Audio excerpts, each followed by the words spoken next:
dunia kembali memanas. Konflik yang telah lama membara antara Iran dan Israel kini meledak menjadi pertempuran terbuka.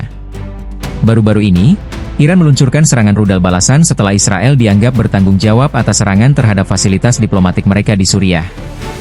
Sebagai respons, Israel menggencarkan serangan udara ke sejumlah titik strategis Iran. Dunia internasional pun menahan napas. Apakah ini awal dari Perang Dunia Ketiga? Untuk memahami potensi ancaman Perang Dunia Ketiga, kita harus melihat secara jernih, apa sebenarnya yang sedang terjadi antara Iran dan Israel? Ketegangan antara dua negara ini bukanlah hal baru. Ini adalah konflik panjang yang berakar dari perbedaan ideologi, kepentingan geopolitik, dan aliansi global. Israel, sejak lama bersikap waspada terhadap Iran, yang merupakan negara mayoritas Syiah terbesar dan pendukung kelompok-kelompok seperti Hezbollah di Lebanon dan milisi Houthi di Yaman. Di sisi lain, Iran menilai kehadiran Israel sebagai ancaman atas stabilitas kawasan, khususnya terhadap rakyat Palestina dan eksistensi dunia Islam. Meskipun sebagian rudal Iran berhasil dicegat oleh sistem pertahanan Iron Dome Israel, dan bahkan dibantu oleh AS dan Inggris dalam menghadangnya, tapi kekuatan besar militer Iran tampaknya membuat ciut nyali Israel. Israel kini tampak meminta bantuan dunia untuk melakukan perlawanan. Dunia melihat ini sebagai eskalasi terbuka, bukan lagi perang proksi, tapi serangan langsung antar negara. Dalam beberapa minggu setelah itu, serangan siber, sabotase fasilitas minyak, dan pembatalan penerbangan internasional pun terjadi. Beberapa negara mulai mengevakuasi warganya dari Timur Tengah. Sementara itu, media global tampaknya berat sebelah. Banyak yang mendukung penyerangan Iran mengingat kejahatan global yang dilakukan Israel terhadap negara Muslim Palestina. Yang dilakukan Israel terhadap negara Palestina bukan lagi kejahatan agama, tapi kejahatan manusia. Banyak yang menilai ini sebagai balasab yang pantas bagi Israel. Di sisi lain, banyak pihak menyerukan gencatan senjata, namun medan diplomatik semakin tegang. Inilah yang membuat konflik ini berpotensi menjadi lebih besar karena jika masing-masing negara memanggil sekutu-sekutunya, maka ini bisa memicu efek domino di panggung geopolitik dunia. Jika konflik ini tidak segera diredam, negara-negara besar bisa saja ikut terlibat. Amerika Serikat, tentu saja, kemungkinan besar akan mendukung Israel secara terbuka. Rusia dan Cina bisa mengambil posisi berlawanan. Negara-negara NATO bisa terpancing. Bahkan negara-negara seperti Turki, India, dan Arab Saudi bisa terseret dalam pusaran perang regional yang menjalar ke global. Inilah potensi pecahnya Perang Dunia Ketiga. Lalu bagaimana dengan Indonesia? Sebagai negara non-blok, Indonesia mungkin tidak akan terlibat secara militer. Namun, dampaknya tetap besar. Krisis ekonomi bisa terjadi akibat terganggunya jalur distribusi minyak dunia. Harga BBM melonjak. Impor pangan terganggu. Krisis energi dan inflasi bisa menghantam kelas menengah ke bawah. Selain itu, arus pengungsi internasional dan potensi cyber war juga bisa merembet ke wilayah Asia Tenggara. Apa saja krisis yang mungkin terjadi? Yang pertama, krisis energi, harga BBM melambung, listrik bisa terganggu.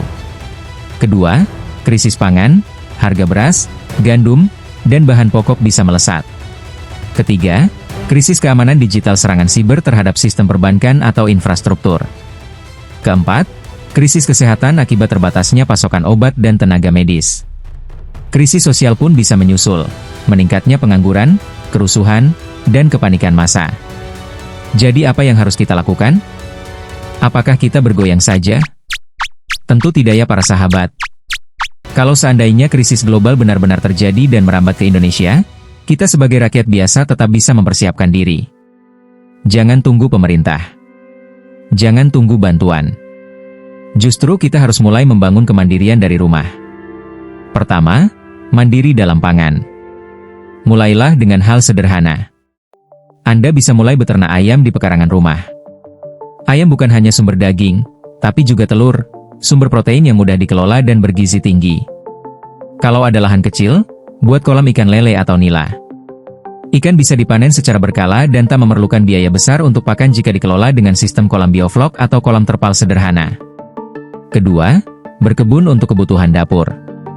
Tanam cabai, tomat, kangkung, bayam, serai, jahe, dan daun bawang. Semua ini bisa ditanam bahkan di lahan sempit, cukup dengan pot, polybag, atau rak vertikal. Jangan tunggu harga bawang naik, kita bisa tanam dari sekarang. Ketiga, kelola logistik keluarga. Simpan bahan pokok yang tahan lama, beras, garam, gula, minyak, mie, kacang-kacangan. Kalau bisa, stok untuk minimal 3 bulan cadangan. Jangan panik beli, tapi siapkan perlahan dan terencana. Keempat, lindungi nilai kekayaan. Di tengah ancaman inflasi global, simpan sebagian aset dalam bentuk emas. Bisa emas batangan kecil, logam mulia, atau perhiasan yang mudah diuangkan. Jangan terlalu bergantung pada tabungan rupiah, karena nilainya bisa menyusut drastis dalam kondisi krisis.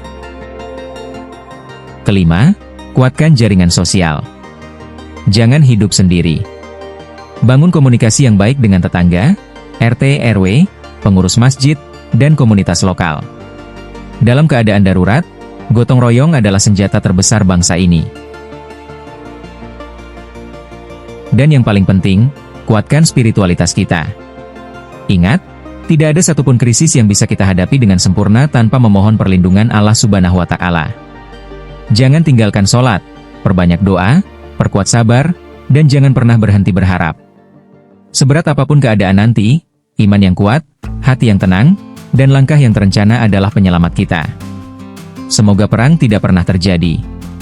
Tapi sebagai warga dunia, kita tak boleh lengah. Krisis global bisa datang kapan saja, dan kesiapan kita hari ini bisa jadi penyelamat di masa depan. Jangan lupa subscribe, share video ini ke keluarga dan teman, dan tulis di komentar, apa yang sudah kamu siapkan jika dunia tiba-tiba kacau?